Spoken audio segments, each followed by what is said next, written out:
The room was too quiet for a room so full of power. Ministers, generals, foreign diplomats, all perched on velvet-cushioned chairs arranged in neat rows beneath the high ceiling of the presidential conference hall. Chandeliers sparkled above them, casting sterile light on polished marble floors. They were here to watch a puppet show, at least, that's what they thought. President Douamba sat at the head of the long table, smiling like a lion with blood still wet on its fangs. He wore a white agbada with gold embroidery and leaned back, fingers steepled, as if bored already by his own performance. "We will hear final remarks now," Douamba said, motioning lazily with two fingers. "Captain Traoré has requested to speak." Odd, considering he rarely says much. All eyes turned. Most of them skeptical. Some mocking. A few, those who had seen what Ibrahim Traoré was truly capable of, tense and alert. Captain Ibrahim Traoré stood slowly, in full military dress, his eyes steady and unreadable. He held nothing but a single sheet of paper, folded neatly in half. His fingers didn't tremble. His breath was quiet. He looked like a man who had seen death and had long since made peace with it. He didn't walk to the podium.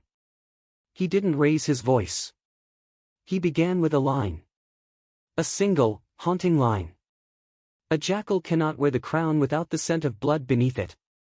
Silence. The ministers shifted uneasily. Some of the younger men in expensive suits gave each other nervous glances. Ibrahim unfolded the paper and continued reading. It wasn't a military report. It wasn't a speech. It was poetry. When vultures feast upon the dreams of men, and gold flows thicker than the tears of widows. Who dares to speak beneath the flag of silence? Who dares to weep when tyranny wears perfume? A whisper rippled through the hall. Was this a protest? A riddle? Or a challenge?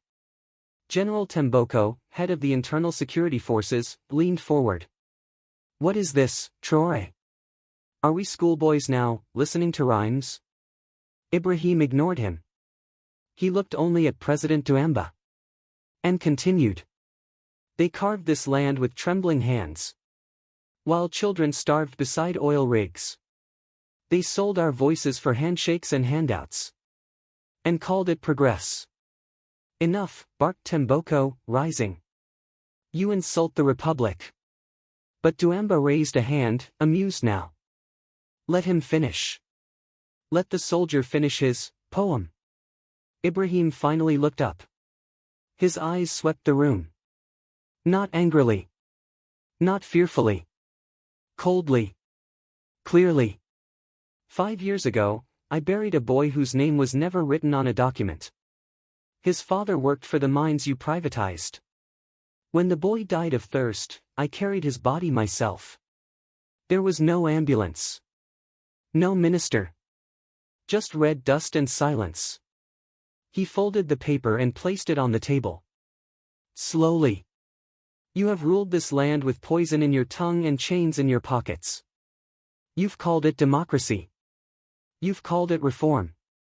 But I have walked the ground where your words crumble." A slow clap echoed in the back. Everyone turned. It was Minister Seydu, the finance minister. His palms slapped mockingly as he stood. "Well done, Captain. Truly touching. But last I checked, poems don't unseat regimes. Guns do. Votes do. Neither of which, I remind you, are in your favor." Ibrahim tilted his head slightly. "You're wrong." He reached into his pocket, not for a gun, but for a small black device.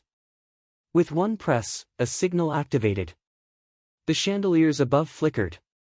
Then died. The room plunged into darkness. Gasps. Scraping of chairs. Then a single spotlight returned, illuminating Ibrahim alone. The walls around them hummed. A deep electronic vibration. A voice crackled over the intercom, unfamiliar and authoritative. "This building is now under military lockdown. All exits are sealed. Do not attempt to flee." Panic bloomed. Douamba rose, snarling. "Is this a coup? No, Ibrahim said, voice calm. This is a reckoning. From behind the side doors, boots thundered in unison. A dozen soldiers from the elite Red Vultures unit entered in formation, weapons ready. Their faces were covered in black masks, insignias freshly changed. Traoré's new elite. General Temboko reached for his holster, too slow. A soldier disarmed him in seconds, throwing the weapon to the floor.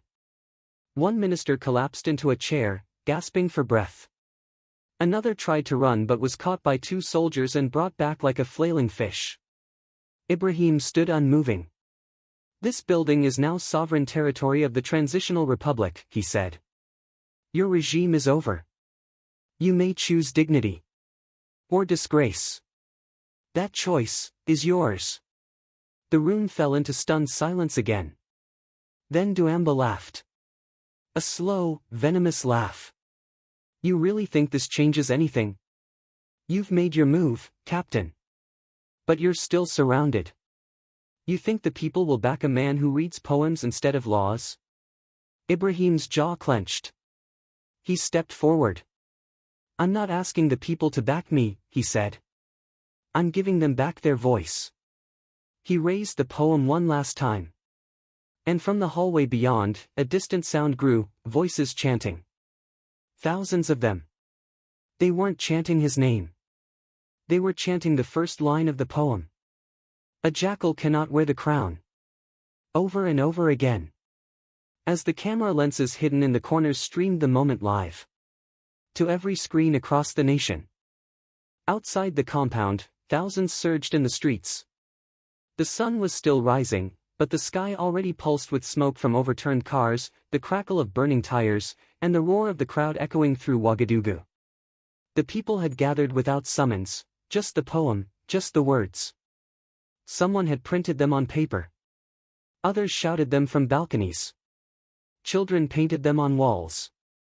A jackal cannot wear the crown without the scent of blood beneath it. Inside the sealed presidential chamber, chaos had not yet turned to clarity. President Douamba had been forced back into his chair, his shoulders tight with rage.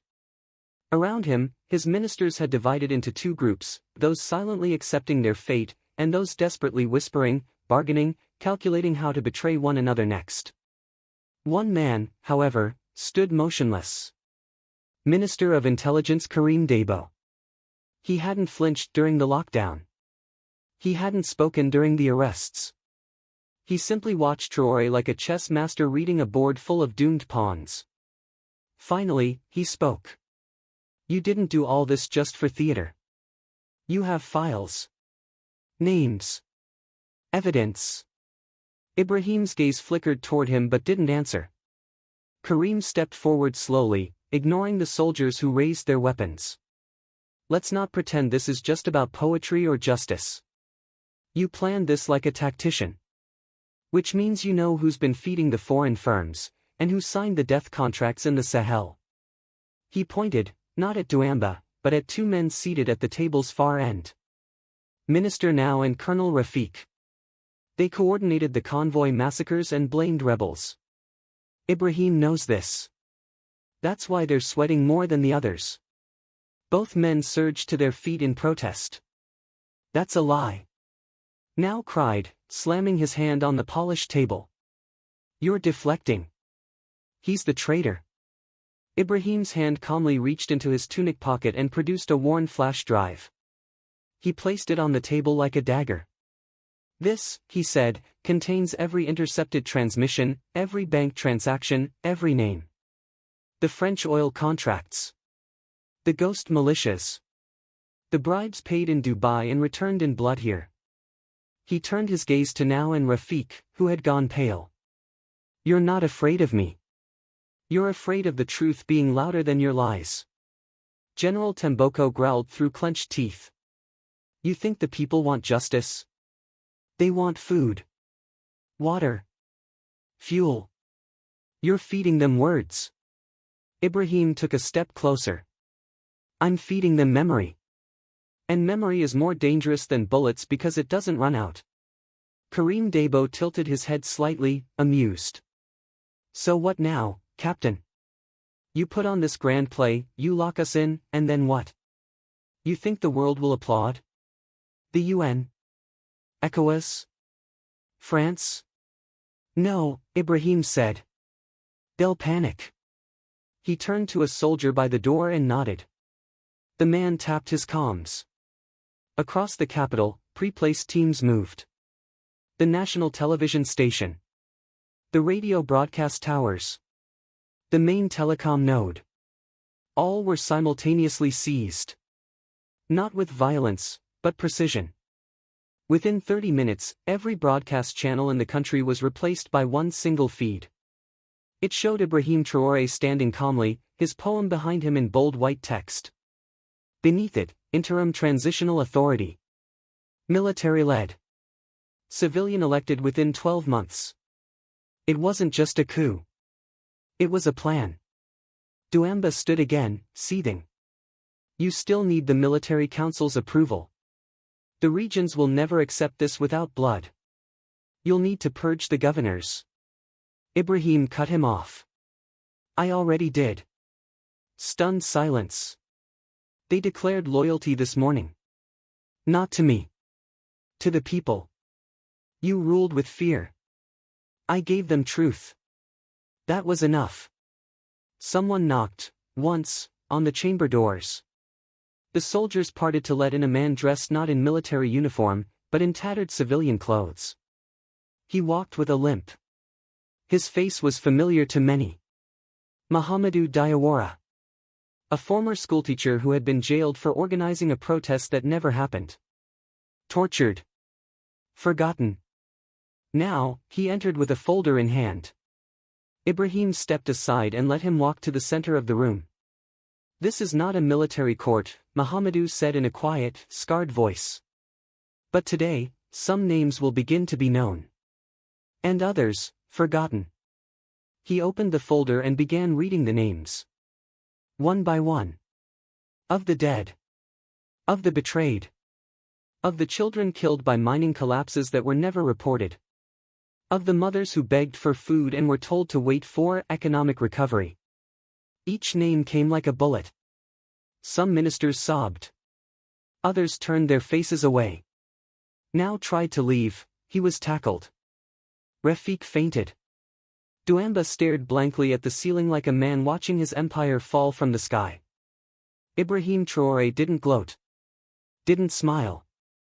He simply stepped forward and placed his hand on Mahamadou's shoulder. Let it be recorded, he said, his voice resonating across the hall.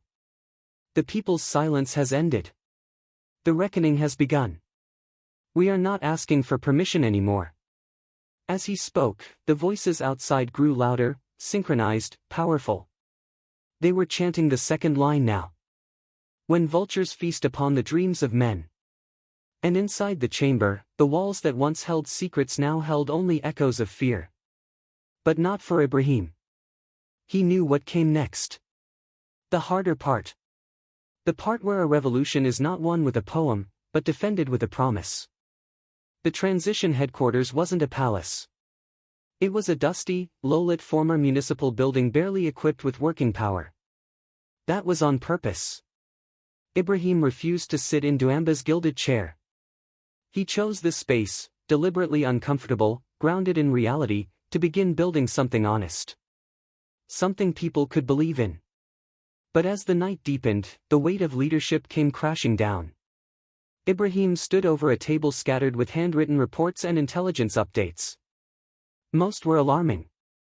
A food riot in Bobo Dioulasso. 2 governors claiming the transition was illegal. Border chatter about a French stabilization force assembling in the north. Captain Awa Kouiate entered, sweat on her brow, eyes sharp. She didn't salute, she never did in private, but her voice held the tension of someone ready to fight.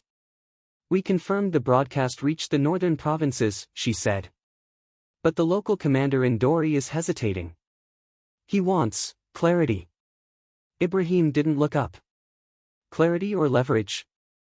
She hesitated. He wants a seat on the transitional council. Ibrahim smirked. Everyone wants a piece of the fire after you've already lit it. She stepped closer, lowering her voice. We need to talk about Karim Dabo. He finally looked up. Still silent? Too silent, Awa replied. He's sitting in his holding room like he's waiting for an invitation to strike. He hasn't requested a lawyer, food, or even a bathroom break. Ibrahim's jaw tensed. That means he already made a move. A knock. Then Lieutenant Yusuf entered, young, loyal, and nervous. He was holding a phone. Sir. You need to hear this. He played the audio. It was an intercepted satellite call. French-accented voices. Mentions of economic disruption, foreign assets threatened, and finally, a name. Karim Dabo has confirmed Phase 2. Ibrahim's hands clenched into fists. Phase 2 of what? Awa asked. He turned to her slowly. Counter-transition. Karim Dabo hadn't planned to escape. He planned to wait. Wait for foreign actors and loyalists to brand Ibrahim as a rogue militant. To claim the coup was driven by ego. To divide the movement from within before it ever reached the rural strongholds. Ibrahim's voice dropped. They'll hit the banks. Collapse the mobile money networks. Frame the red vultures for civilian raids. Awa exhaled sharply. We'll lose the people if they can't feed their families by next week. He nodded. And then they'll offer diplomatic assistance with humanitarian aid. The same foreign hands Douamba used, just with new gloves. A moment of silence. Then Ibrahim said something unexpected. Release him. Awa blinked. Karim? Yes. Uncuff him. Bring him to me. Are you out of your mind? He met her eyes. No.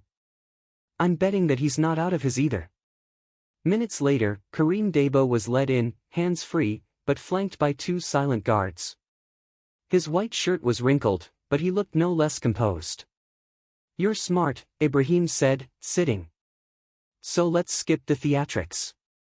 You cut a deal. You promised them I wouldn't last a week. That they'd walk back in with peacekeepers and puppets. Karim sat across from him, uninvited. They don't want a puppet this time, Karim said smoothly. They want someone educated. Market-friendly. Charismatic. A poet, perhaps. Ibrahim studied him. They want me. They want to buy you, Traoré. Just like they bought the others. The only difference is, they'll let you keep your uniform this time. Ibrahim didn't blink. And if I refuse? Karim leaned forward. Then they'll destroy you. Not with bullets. But with headlines, rumors, sabotage. They'll make you the villain in your own country. And when the economy collapses, even your allies will beg for you to step down. Silence. Then Ibrahim asked, why are you telling me this? Karim smiled faintly. Because you didn't arrest me like a tyrant. You didn't beat me. You didn't even lie. He sat back, folding his hands. I want to see if the man who read a poem to start a revolution can survive the part where they turn his words into weapons. Ibrahim stared at him for a long moment. Then he said, you'll be on the Transitional Council. Awa choked on air. What? He just admitted. That he understands the rules of the game, Ibrahim said, still watching Karim. And if we don't learn to play smarter, we'll be right back where we started. Karim smiled again. Wise. Not wise, Ibrahim said, rising. Necessary. But I'll warn you now, Karim, if you betray me, you won't find me in a bunker. You'll find me reading your name in the next poem. And the people will finish the sentence for me. Karim's smile faded just slightly. That night, Ibrahim held a private meeting with his closest allies. No generals. No politicians. Just those who had stood with him in silence, before the thunder. He unrolled a map of the country, covered in red and green marks. This is not over, he said. This is where it begins. He looked at Awa, then at Lieutenant Yusuf. I need loyalty, not blind obedience. I need truth, even when it hurts. I need memory, because they'll try to erase what we've done here. He tapped the poem, now laminated and framed beside the map. This wasn't just a trigger. It's a contract. With the people. And we're bound to it. Outside, the crowd was still chanting. But the lines had changed. Now they were singing the final verse of the poem, one Ibrahim had not read aloud yet. Let the throne crack beneath honest feet. Let power kneel before the name of those who bled. And if the tyrants rise again, let them know we are the memory they fear most.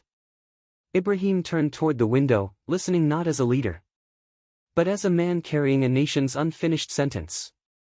3 days later, they came for him. Not with tanks or missiles, those were too obvious. They came with silence.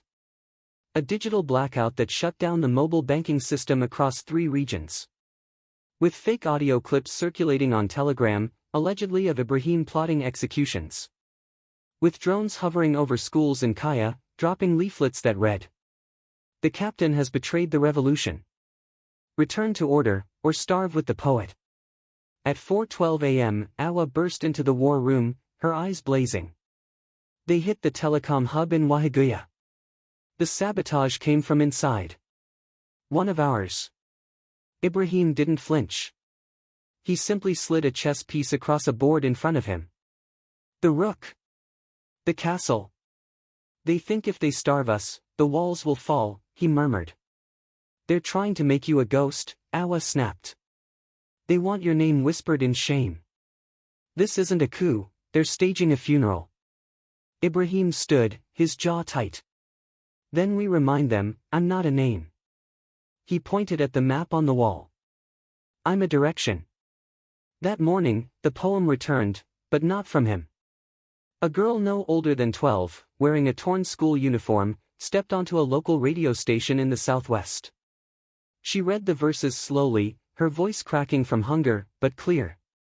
People recorded it on phones, shared it offline. By dusk, her voice had reached every market square in the country. That night, Ibrahim gathered the Transitional Council. He spoke without notes. They'll not stop until we kneel or die. But this movement was never built on me. It was built on memory. So tonight, we weaponize memory. He turned to Karim Dabo, who now sat on the council under 100 wary eyes. You said they'd use words against us. Fine. Let's use their own weapons back. Karim raised an eyebrow. You mean propaganda? No. I mean the truth. Stripped bare. No slogans. No poetry.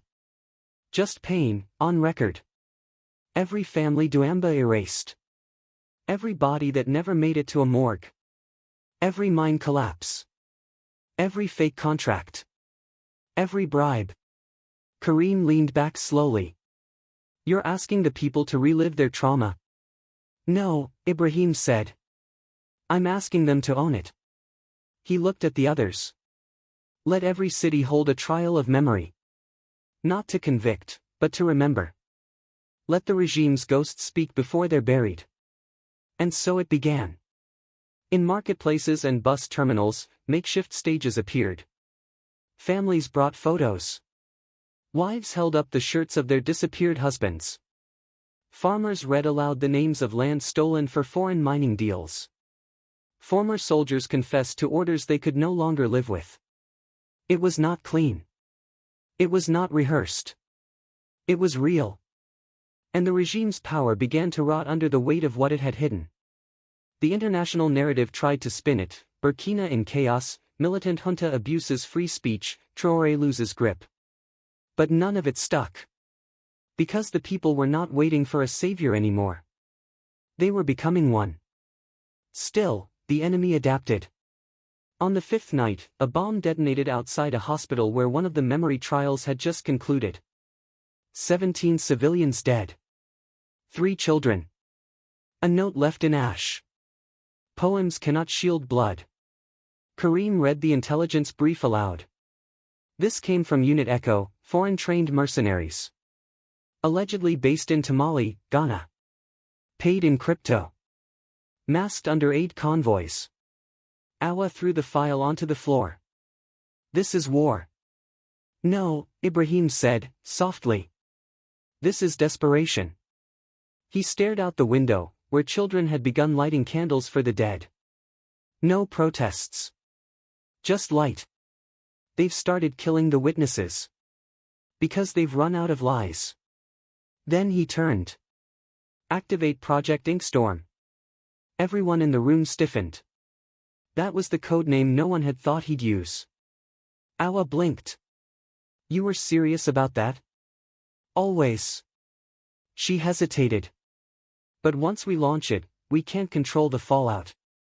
Good, Ibrahim said. Let truth be untamable. Project Inkstorm was not a weapon. It was a leak. 7 years' worth of internal regime files. Videos. Secret recordings. Contracts. Hacked servers. Surveillance logs. Hidden graves. Every name. Every dollar. Every lie, prepared by Ibrahim's team over the years when he served silently under Duamba. They didn't give it to the media. They gave it to the mothers. Women's associations in every province. They printed hard copies. Read them aloud. Handed them to market vendors.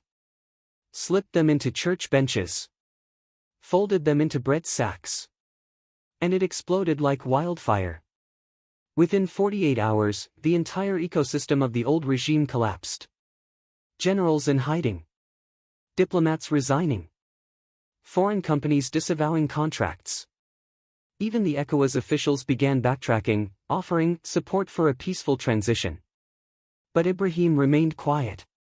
Until the night of the 7th funeral. 7 small coffins. 7 mothers standing under one tarp. He stepped onto the stage. No microphone. No notes. Only this. They tried to make our children forget. But memory has teeth. And tonight it bites back. Then he stepped down. And for the first time, he cried in public. Not for show. But because grief, unlike tyranny, cannot be faked. That image, of Ibrahim kneeling before the smallest coffin, head bowed, would become the cover of every global paper the next day. The headline was the same everywhere. The poet who would not bow. The sun over Ouagadougou rose pale and cold, as if the sky itself was holding its breath. The crowd outside Independence Square stretched farther than the eye could see, farmers with mud still on their boots, elders in faded woven robes, children sitting on shoulders, waving paper copies of the poem that had set their world on fire. It had been 21 days since Ibrahim Traoré first read the verses aloud. 21 days since the silence cracked open and swallowed the old regime. And now came the moment everyone feared, not the storm, but what would come after. Would the man who ended tyranny choose power, or peace? The people waited, not knowing what to expect. Ministers had fallen. Generals had vanished. Foreign embassies had gone quiet. 1,000 rumors flew every hour. Some said Ibrahim was negotiating with France. Others said he was dead. Some claimed he was writing a second poem. They were all wrong. Because at 9 a.m., the screen above Independence Square came alive. Not with fanfare. But with Ibrahim. No suit. No medals. No flag behind him. Just a man seated at a plain wooden table, sunlight leaking through a window behind him. He looked tired. But unbroken. He began simply. No leader should ever be the story. The people are. He held up a thick document. This is the draft of the new civilian constitution. Written not by generals, but by teachers, nurses, and mothers. It gives power back to local communities, limits military authority, and ensures no president, no matter how popular, can stay beyond 4 years. He paused. And I will not contest those 4 years. Gasps echoed across the crowd. Some cried out. Some wept. Some cheered in disbelief. But Ibrahim continued. Power that is held too long becomes hunger. And hunger turns to poison. I came to remove that poison, not drink it. He stood slowly. Next month, we vote. The feed cut. In the stunned silence that followed, a single girl in the square whispered, "He's walking away." And the whisper became a wave. He's walking away. From rooftops, from buses, from every alley and office window, voices rose like birds in flight. It wasn't disappointment. It was awe. Because Ibrahim Traoré had done what few in history ever had. He walked the razor's edge of power, and did not bleed the people to stay upon it. But the story wasn't over yet. That afternoon, a convoy of armored vehicles approached the capital's outskirts. Not enemies, but an armed column of mercenaries once loyal to the foreign-backed oil factions. Now without pay, without command, they roamed the countryside. They were coming to test the new order. Awa Kouiate intercepted the message at 2:17 p.m. She stormed into the provisional headquarters. "They're coming for the city." Ibrahim looked up from the schoolroom where he was helping repaint chalkboards in a reopened public school. He didn't call a war council. He didn't mobilize jets. He called a radio station. And he read the poem again. But this time, he didn't stop where he had before. He read the final verse, the one he had written only after the funerals. "And when the dust returns, bearing blades and flags, we shall not hide. We shall not beg. We shall simply stand. As memory armed with truth." The broadcast played for 7 minutes. The mercenary convoy never reached the capital. Villagers, unarmed, blocked roads with tractors and human chains. Soldiers, once fractured and fearful, united under the poem's rhythm. And the mercenaries turned around. Not because they were defeated, but because they realized something terrifying. No bullet could unwrite what the people had already remembered. A year later, the people voted. Turnout, 92%. The winner was not a soldier. It was a nurse from Tenkadogo named Mariam Sanu. Her campaign slogan: "We are the verse they feared." Ibrahim refused all cabinet positions. He returned to the north, where he began building schools out of old regime compounds. He wrote more poems, but only for children's textbooks. And one day, years later, a visiting journalist asked him, "Do you regret walking away from power?" Ibrahim looked at the horizon, where farmers were harvesting grain on land once owned by foreign companies. Then he smiled. "Power fades," he said. "But memory echoes." He walked away before the journalist could ask more. A little boy nearby ran after him, holding a torn page from a schoolbook. "Uncle Ibrahim. Uncle. Did you really write this?" Ibrahim took the paper. It was the last line of the poem. "Let them know we are the memory they fear most." He knelt beside the boy and whispered, "No, I didn't write that. You did. All of you." And in the distance, under the Burkinabe sun, the sound of chanting rose again. Not for war. Not for vengeance. But for remembrance. Because in the end, Ibrahim Traoré didn't just end a regime. He taught a nation to remember.